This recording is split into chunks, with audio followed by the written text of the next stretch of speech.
Crime हो या राजनीति, चुनाव हो या आयोजन, अब हर मुद्दों पर खुलकर होगी चर्चा एक खास शख्सियत के साथ। देखना ना भूलें हमारा कार्यक्रम एक खास मुलाकात। नमस्कार, हमारे इस विशेष कार्यक्रम में आप सबका स्वागत है। मैं हूं ममता चोपड़ा। जम्मू कश्मीर में अनुच्छेद 370 और 35A के संदर्भ में केंद्र सरकार ने अहम फैसला लिया। उसके बाद राज्य में मौजूदा स्थिति क्या है और भविष्य क्या है, इसको देखते हुए हमारे साथ बात करने के लिए इस वक्त केंद्रीय मंत्री डॉक्टर जितेंद्र सिंह मौजूद हैं, जो खुद जम्मू कश्मीर से ही हैं और आप वहां से सांसद हैं और ये आपका गृह राज्य भी है। डॉक्टर सिंह, बहुत बहुत स्वागत है आपका डीडी न्यूज पर। धन्यवाद। हम जानते हैं कि जब से केंद्र सरकार के द्वारा अनुच्छेद 370 के संदर्भ में फैसला लिया गया, तब से लेकर अब तक खबरें आ रही है कि हालात बहुत अच्छे हैं, चाहे हम जम्मू की बात करें, कश्मीर या हम लद्दाख की बात करें। लेकिन आज तो ये भी खबरें आ रही हैं कि हजारों की संख्या में लोगों ने ईद भी मनाई। आपके पास क्या जानकारी आ रही है राज्य के हालात को लेकर? नहीं, सबसे पहले तो जैसे आपने अपने आरंभिक प्रश्न में ये कहा कि मौजूदा स्थिति क्या है, तो मैं ये कहूँगा एक वाक्य में कि मौजूदा स्थिति हर्षोल्लास की है जम्मू कश्मीर और लद्दाख में। और भविष्य क्या है आपने पूछा, तो भविष्य उज्जवल है। और आज की परिस्थिति ये है कि मुझे लगता है कि बधाई के पात्र हैं जम्मू कश्मीर के अवाम, जम्मू कश्मीर की जनता और जम्मू कश्मीर का प्रशासन, लद्दाख का प्रशासन। जिस प्रकार शांतिपूर्वक ढंग से आज ईद का त्यौहार मनाया गया, नमाज अदा की गई और कई वर्षों के बाद मुझे लगता है, क्योंकि जब से आतंक वहाँ पर आतंक का दौर जारी है पिछले 25-30 वर्षों में, तो कई वर्षों के बाद इस प्रकार बिना किसी दुर्भाग्यपूर्ण घटना के, बिना किसी नामुराद वाक़या के इस प्रकार से पूरी पाकीज़गी के साथ, जैसे कि कुरान का कथन है, आज नमाज अदा की गई। और जो एक रिस्ट्रिक्शंस या जो प्रिकॉशनरी मेजर्स हर बरस सुरक्षा एजेंसियों की ओर से लागू किए जाते हैं, वो स्वाभाविक है, इसलिए कि ऐसे समय पे पाकिस्तान किसी न किसी शरारत पर आमदा रहता है। उसके बावजूद भी ये त्यौहार बड़े ही संतोषजनक ढंग से मनाया गया। ये सबसे बड़ी हमारे लिए तसल्ली की बात है। डॉक्टर सिंह, प्रधानमंत्री नरेंद्र मोदी ने जब राष्ट्र के नाम संदेश दिया तो उसमें ये बात स्पष्ट तौर पर सामने रखी कि किस तरह राज्य के विकास को लेकर केंद्र सरकार प्रतिबद्ध है।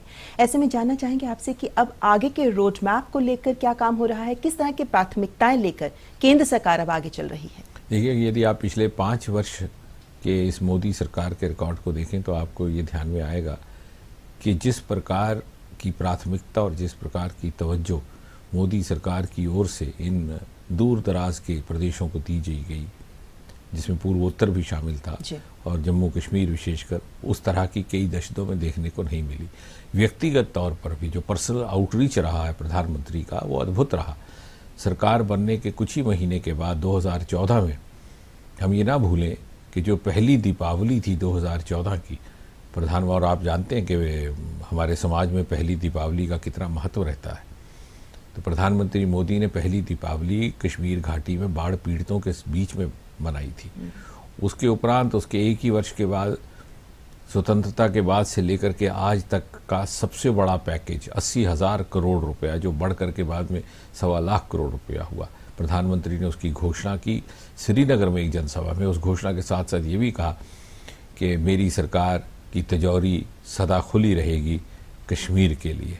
तो मुझे लगता है कि इस प्रकार की प्रतिबद्धता और जिस प्रकार के अनेकों प्रोजेक्ट्स पिछले 5 वर्षों में आए हैं, 5-5, 7-7 मेडिकल कॉलेज, 2-2 एम्स, विश्व का सबसे ऊंचा रेलवे ब्रिज रियासी में निर्माणाधीन है जो मेरे ही क्षेत्र का हिस्सा है, नाशरी का एक टनल है जो एशिया का सबसे बड़ा टनल माना जाता है। ये सारा कुछ प्रधानमंत्री मोदी के कार्यकाल में हुआ। एक्सप्रेस कॉरिडोर बनने जा रहा है कटरा से लेकर के दिल्ली तक। लेकिन अब अंतर ये रहेगा कि अनुच्छेद 370 के हट जाने के बाद कि जो राशि प्रदेश में पहुंच रही थी, उसके एक एक पैसे का सही मायने में उपयोग होगा, जो शायद पहले कहीं ना कहीं खो जाता था, या भ्रष्टाचार के कारण या किसी और कारणों से। इसके अतिरिक्त एक बहुत महत्वपूर्ण अंतर ये भी रहेगा, क्योंकि मोदी सरकार की प्रतिबद्धता रही है स्थानीय इकाइयों को सुदृढ़ करने में, उनके सशक्तिकरण में। पंचायतों के, हम ये कैसे भूल सकते हैं कि पंचायतों का चुनाव कई वर्षों के बाद प्रधानमंत्री मोदी के व्यक्तिगत हस्तक्षेप से पिछले वर्ष हुआ और लगभग 4,000 से अधिक पंचायतें चुन करके आई। और ये 370 अनुच्छेद हट जाने के बाद और केंद्र शासित प्रदेश बन जाने के बाद पहली बार 73 और 74 जो संशोधन है संविधान का, जो पंचायतों के साथ संबंधित है, ये वहाँ लागू होगा। और विडंबना ये है, और मुझे विश्वास है कि कभी ना कभी इतिहासकार इस बात का विश्लेषण करेंगे कि सरकारें कांग्रेस और नेशनल कॉन्फ्रेंस की रहीं और ये अनुच्छेद ये संशोधन कांग्रेस सरकार के द्वारा लाया गया था जब प्रधानमंत्री राजीव गांधी थे। लेकिन क्या कारण थे कि उसे लागू नहीं किया गया? क्योंकि उसके माध्यम से जितनी भी राशि केंद्र से निर्धारित की जाती है पंचायतों के लिए या स्थानीय इकाइयों के लिए, वो सीधी सीधी वहाँ पर निर्वाचित प्रतिनिधियों के पास जाती है, पंचों सरपंचों के पास जाती है, काउंसिलर्स के पास जाती है। शायद पिछली सरकारें नहीं चाहती थी, वो चाहती थी कि वहाँ मंत्रियों और मंत्रालय के माध्यम से जाए, और इसलिए जहाँ कहीं भी कोई कोताही हो रही थी उसकी भरपाई अब होने वाली है। जी, लेकिन एक आम नागरिक जो जम्मू कश्मीर का है वो ये भी समझना चाहता है कि आखिर इन अनुच्छेद के हटने से, क्योंकि कहीं ना कहीं एक मेंटल बैरियर तो रहा है इस अनुच्छेद का जम्मू कश्मीर के निवासियों के लिए, अब इनके निष्प्रभावी, आंशिक रूप से अनुच्छेद 370 के निष्प्रभावी होने के बाद जम्मू कश्मीर और लद्दाख, इन तीनों क्षेत्रों के लोगों का जीवन किन मायनों में बेहतर हो सकता है? नहीं, सबसे पहले तो यदि आप मेंटल बैरियर की बात कहें तो मैं इसमें ये बात जोड़ दूं कि इससे आइसोलेशन हो गया था एक प्रकार का जम्मू कश्मीर के नागरिकों का, वहाँ के युवाओं का। और वो भी ये बात चाहे अक्सर नहीं कही जाती, लेकिन मैंने इसको सदन में भी कहा कि ये एक कारण था कि आतंक को वहाँ बढ़ावा देने का अवसर मिला पाकिस्तान को और अन्य तत्वों को, क्योंकि उस आइसोलेशन के माहौल में उन युवाओं की मानसिकता के साथ आप खेल सकते थे, उनको अपने ढंग से आप मोल्ड कर सकते थे और अंत तक की और आप उनको धकेल सकते थे। यदि ये आइसोलेशन ना होता, यदि उनको भी उसी प्रकार दूसरे युवाओं की तरह विकसित होने का अवसर रहता जैसे बाकी देश में, तो शायद ये वातावरण इतना ख़राब ना होता। दूसरा, जैसे कि आप जानते हैं कि वहाँ की बेटियों के साथ जो अन्याय हो रहा था, भले वो मुस्लिम हैं कि हिंदू हैं कि सिख हैं, कि उन्हें अपने अधिकारों से वंचित कर दिया जाता था यदि वो विवाह बाहर करते थे। तो ये व्यक्तिगत सामाजिक स्तर पर तो है ही है। पश्चिम पाकिस्तान से जो शरणार्थी वहाँ आए थे, 70 वर्ष से वहाँ पर रह रहे थे, परंतु उनको नागरिकता अधिकार से वंचित किया गया। बावजूद इसके कि जो दिल्ली रह कर के आए वो बड़े बड़े पदों पर आसीन हुए, उनमें से 2 प्रधानमंत्री भी हुए, डॉक्टर मनमोहन सिंह जी, इंद्र कुमार गुजराल। इन सारी कुताहियों की भरपाई, और मुझे लगता है इस प्रकार का उदाहरण आपको विश्व भर में कहीं नहीं मिलेगा कि 70 वर्ष में तो आप विदेश में जाएं तो वहाँ पर भी आपको वहाँ की नागरिकता प्राप्त हो जाती है। जानबूझ करके एक राजनीतिक षड्यंत्र के तहत वोट बैंक की राजनीति का पालन करते हुए इस तरह से अनुच्छेद 370 का दुरुपयोग किया गया कुछ एक पार्टियों ने, कुछ एक परिवारों ने, ताकि उनकी प्रभुसत्ता बनी रहे और खुले वातावरण में प्रजातंत्र ना पनप सके। और मुझे लगता है कि इस निर्णय के बाद कुछ ही वर्षों में, 3-4 वर्षों में ही आपको एक बहुत ही क्रांतिकारी बदलाव देखने को मिलेगा विकास की दृष्टि से, जिसकी गति बहुत तीव्र होने वाली है, बड़ी तेजी से बढ़ने वाली है। और सामाजिक स्तर में भी जिस तरह से लोगों की मानसिकता और उनके स्वभाव में और उनके आत्मविश्वास में एक वृद्धि होने वाली है, वो अपने में देखने वाली होगी। डॉक्टर सिंह, कुछ लोगों के द्वारा वहां पर आशंकाएं भी व्यक्त की जा रही हैं। उदाहरण के तौर पर उनका ये मानना है कि अगर इस तरीके से बाहर के लोग का फ्रीली आना जाना हो जाएगा तो भीड़ बहुत बढ़ जाएगी, या फिर युवाओं की यह आशंका है कि भाई जो सरकारी नौकरियां हैं क्या उन पर और लोगों का भी कब्जा हो जाएगा। इनको लेकर आप उन्हें कैसे आश्वस्त? ये इस प्रकार की आशंकाएं और धारणाएं वो लोग फैला रहे हैं जिन्हें लगता है कि उनके भविष्य का अंत हो जाएगा अनुच्छेद 370 के जाने से, जो एक भ्रम फैला करके सारे देश में बैठे थे कि यहाँ पर यदि कोई सरकार चला सकता है तो हम चला सकते हैं, व्यवस्था चला सकते हैं। अन्यथा आप मुझे एक सीधा ये प्रश्न उठता है कि बाकी देश में अगर 370 अनुच्छेद नहीं है तो क्या जम्मू कश्मीर का नागरिक पंजाब पुलिस में भर्ती हो सकता है क्या? या जम्मू कश्मीर का नागरिक मध्य प्रदेश में जाकर के नौकरी ले सकता है क्या? उसके रूल्स अलग तरह से निर्धारित हैं। कहाँ किसको नौकरी देनी है उसके एक मापदंड निर्धारित हैं, जिनका पालन देश भर में होता है। और ये तो बात कहीं समझ में नहीं आती और ना ही ये विश्वास करने योग्य।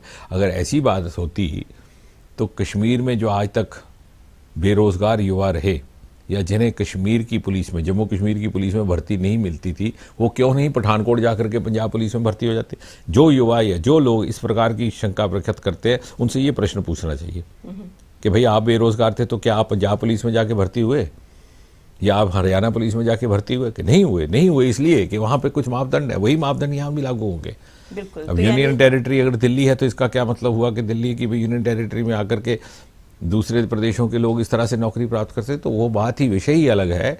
जानबूझ करके कन्फ्यूजन पैदा करने का प्रयास किया जा रहा है उन लोगों के द्वारा जिन्हें लगता है कि उनका अपने स्वार्थ पर किसी न किसी तरह से अंकुश लगेगा इस नई व्यवस्था में। जी, यानी कई तरह की भ्रांतियां फैलाने की कोशिश की जा रही है जिन पर लगाम लगाना जरूरी है, खासकर तब जबकि जम्मू कश्मीर के लोगों को ये समझना बहुत जरूरी है कि उनके अधिकारों का संरक्षण के प्रति भी प्रतिबद्ध है केंद्र सरकार। डॉक्टर सिंह, जम्मू कश्मीर और लद्दाख, ये तीनों क्षेत्र अपने तरह के बिल्कुल अलग विभिन्नताओं वाले क्षेत्र हैं और विभिन्नताओं के साथ साथ विशिष्टताओं वाले भी क्षेत्र हैं।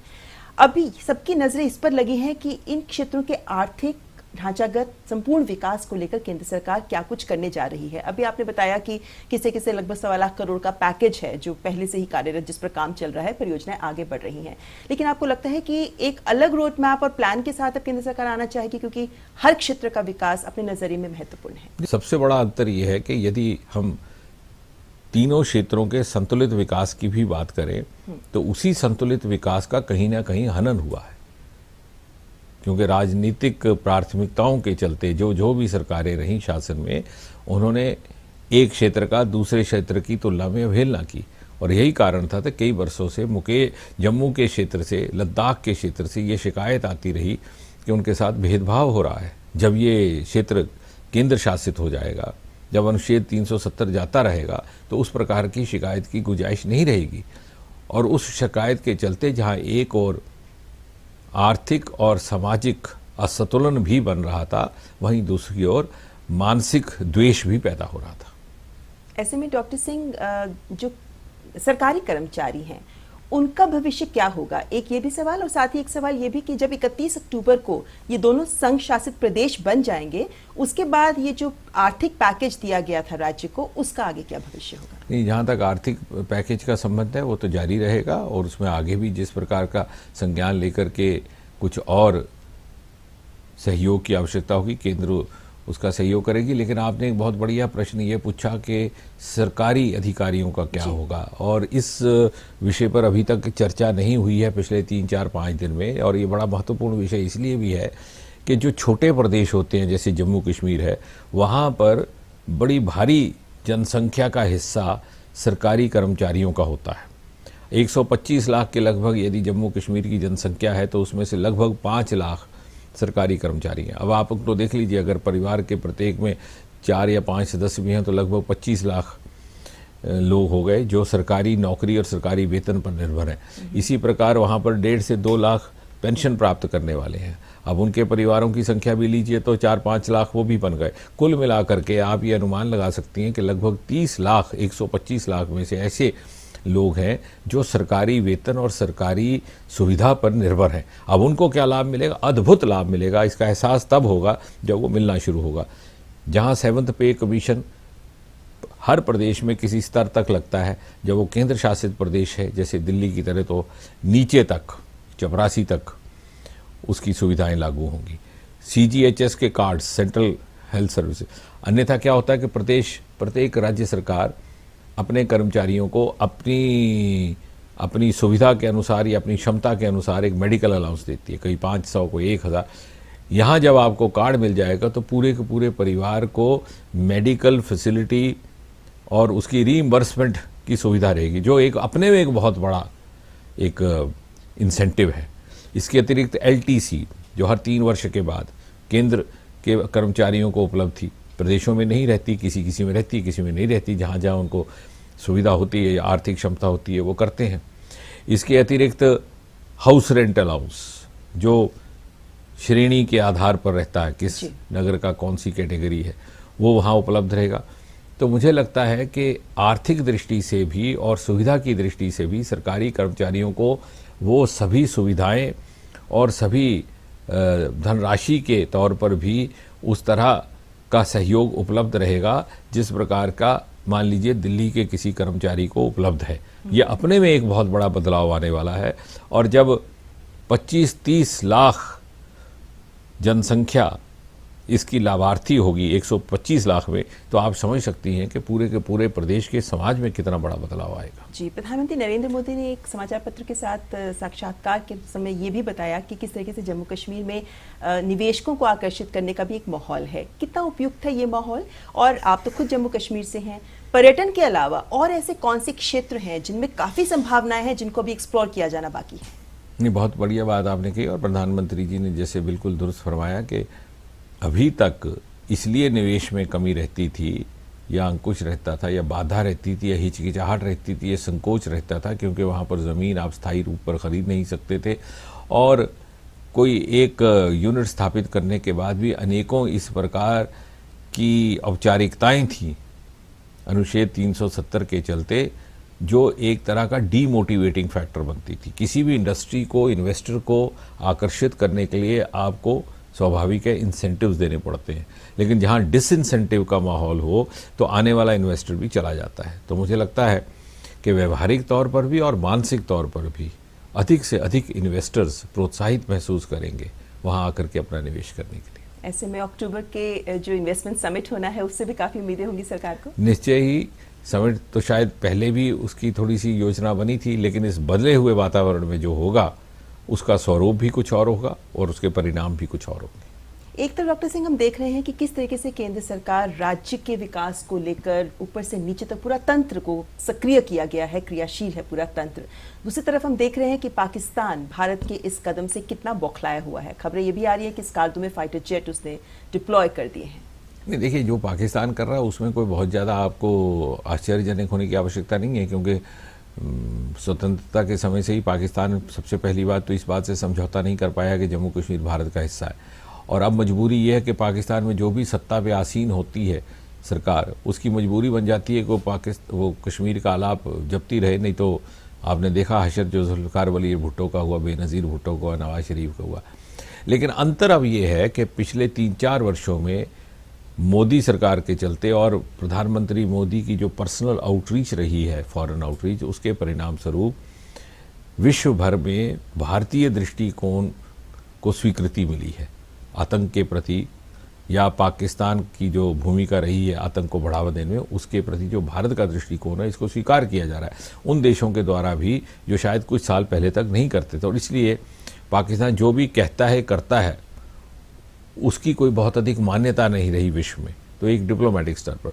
और जहाँ तक सीमाओं का संबंध है, जिसकी ओर आपने संकेत किया, भारत में आज इतनी क्षमता है कि किसी भी प्रकार की शरारत का वो अनुकूल उत्तर दे सके, भले वो शरारत पाकिस्तान के द्वारा सीमा के भीतर हो या सीमा के पार से हो। और वो जो अंतर्राष्ट्रीयकरण करने का इस मुद्दे की कोशिश कर रहे हैं, क्योंकि संयुक्त राष्ट्र में भी, यूएन में भी जाएगा, वो इस बात की बात कर रहा है। क्या आपको लगता है एक बार फिर मुंह की खाएगा पाकिस्तान? सदा ये प्रयास करता रहा, लेकिन जैसा मैंने कहा कि भारत के दृष्टिकोण को अब सारा विश्व स्वीकार करने लगा है, इसलिए पाकिस्तान जो भी कहता है उसका प्रभाव उतना भी नहीं होगा जितना शायद कुछ वर्ष पहले तक होता था। पाकिस्तान अपनी तरफ से जो कर रहा है वो अलग बात है, लेकिन क्या लगता है आपको कि जिस तरीके से हमारे देश के राजनीतिक नेताओं, खासतौर पर कांग्रेस के नेताओं की अगर हम बात करें, जिस तरीके के बेतुके बयान उनके आ रहे हैं जम्मू कश्मीर को लेकर, वो कितना दुखदायी है? क्योंकि ये ऐसा मौका है जब पूरे देश को भी एक साथ, राजनेताओं को भी एक साथ खड़ा होना जरूरी है। निश्चय ही, आपने जो कहा यही चिंता का विषय है। पाकिस्तान जो कह रहा है उसने तो कहना ही है, वो तो पिछले 70 वर्ष से कह रहा है, और हम उससे किसी और तरह की अपेक्षा भी नहीं कर सकते। और किस मजबूरी में कह रहा है वो भी मैंने आपको अभी उसकी व्याख्या की। परंतु चिंता का विषय ये है, और देश की जनता को ये फैसला करना है कि जो लोग अपनी राजनीतिक रोटियां सेकने के लिए इस प्रकार की बातें करते हैं, जो एक रेफरेंस पॉइंट बन जाए इस्लामाबाद की सरकार के लिए अपनी बयानबाजी के लिए, वो चिंता का विषय है। और इस प्रकार के नेता जो अपने आप को भावी प्रधानमंत्री समझते हैं, यदि वो इस प्रकार की बयानबाजी करते हैं, तो देश को ये फैसला करना है कि क्या वो जिस प्रकार से अपने आप को प्रोजेक्ट कर रहे हैं उस प्रकार के सम्मान और स्थान के काबिल हैं भी कि नहीं। और ऐसे में जबकि हम जानते हैं कि विश्व में भी जो कुछ हो रहा है जम्मू कश्मीर में, मौजूदा जो हालात हैं आज के, उनको लेकर गलत खबरें छा रही हैं, उन खबरों का हवाला जब देते हैं कांग्रेस के नेता, तो वाकई उनको भी कोई सलाह दी जानी चाहिए ऐसे वक्त में, क्योंकि हमारी सरकार, हमारी राष्ट्रीय सुरक्षा एजेंसियां सही तस्वीर क्या है वो लगातार सामने रख रही हैं। देखिए, पहली बात तो ये है कि ये जो फेक न्यूज़ या जो इस प्रकार की बातें हैं उनका आज के ज़माने में कोई तर्क नहीं रहता। ये रियल टाइम रिपोर्टिंग का ज़माना है। आप अपने कंप्यूटर पर सैटेलाइट के माध्यम से किसी भी जगह फोकस करके खुद स्वयं देख सकते हैं क्या सच है क्या झूठ है, तो इसलिए इस बात का कोई अर्थ नहीं।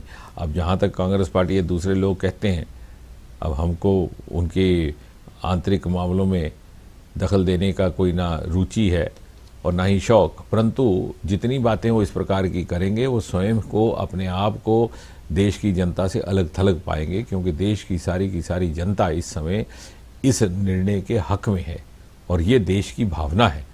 जो इसके विपरीत बात करेगा वो अपने लिए ही जोखिम का कारण बनेगा। डॉक्टर सिंह, ऐसे में घाटी में जम्मू कश्मीर राज्य में क्या लगता है आपको कि कब तक हालात पूरी तरह से सामान्य होने की उम्मीद की जा सकती है, और क्या सबसे बड़ी चुनौती इस समय आपको लगती है? सबसे पहले तो मैं ये कहूँगा कि ये भी कहना पूरी तरह से उचित नहीं होगा कि हालात असामान्य हैं, क्योंकि जिस प्रकार की कुछ पाबंदियां या रिस्ट्रिक्शंस ईद के अवसर पर लाई गई हैं, ये हर वर्ष होती रही हैं, विशेषकर जब से 25-30 वर्ष से आतंक चल रहा है, और विशेषकर इस वर्ष क्योंकि स्वतंत्रता दिवस भी बिल्कुल साथ साथ है जी। और इस तरह की हर वर्ष पाबंदियां लगाई गई हैं, क्योंकि पाकिस्तान आमादा रहता है शरारत करने के लिए इस प्रकार के अवसरों पर। अन्यथा चाहे जम्मू है, चाहे लद्दाख है, चाहे कश्मीर घाटी है, श्रीनगर की गलियों कूचों में भी लोग, आम इंसान इस निर्णय को लेकर के उत्साहित है, संतुष्ट है, क्योंकि कश्मीर का आम नागरिक, विशेषकर वहाँ का युवा, बड़ा एस्पिरेशनल है। तभी तो वो हर साल सेंट्रल सिविल सर्विसेज IAS में टॉपर्स आते हैं, वहाँ से IIT JEE के इम्तहान में, NET के जो मेडिकल कॉलेजेस की परीक्षा है उसमें दर्जनों की संख्या में आतंक प्रभावित ज़िलों से बच्चे बाहर आते हैं उत्तीर्ण होकर के देश भर के कॉलेजेस में दाखिला लेने के लिए। तो इसलिए वो समझते हैं, उनमें इतनी जागरूकता है कि जिस प्रकार इस समय देश में और भारत में अद्भुत नए आयाम खुले हैं, वो उससे अपने आप को वंचित नहीं रखना चाहता, और इसलिए हालात सामान्य हैं। कुछ एक पाबंदियां या कुछ एक एहतियाती जो कदम उठाए जाते हैं इस प्रकार के अवसरों में, वो तो चलता ही रहेगा, वो तो एक सुरक्षा संबंधित एक व्यवस्था है, उसका हिस्सा है। ऐसे में अंत में आप जम्मू कश्मीर के आवाम को, जम्मू कश्मीर के युवाओं को क्या संदेश देना चाहेंगे? सबसे पहले तो बहुत बड़ी मुबारकबाद कि अनुच्छेद 370 से उनको आज़ादी मिली।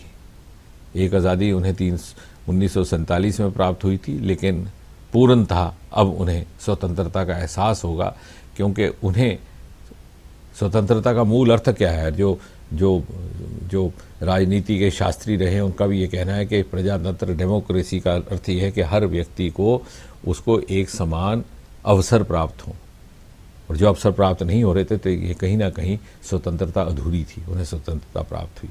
और दूसरा, क्योंकि आज हम बैठे हैं इस वार्तालाप में, तो जिस प्रकार ईद पूरी अकीदत के साथ, अनुशासन के साथ, शांतिपूर्वक ढंग से मनाई गई है, इसके लिए कश्मीर, जम्मू, लद्दाख के लोगों को भी बधाई और वहाँ के प्रशासन को भी।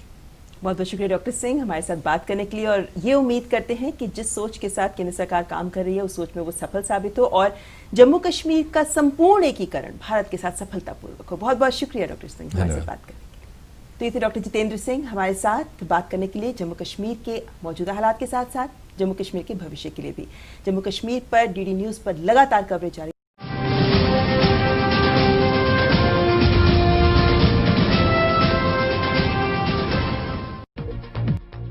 क्राइम हो या राजनीति, चुनाव हो या आयोजन, अब हर मुद्दों पर खुलकर होगी चर्चा एक खास शख्सियत के साथ।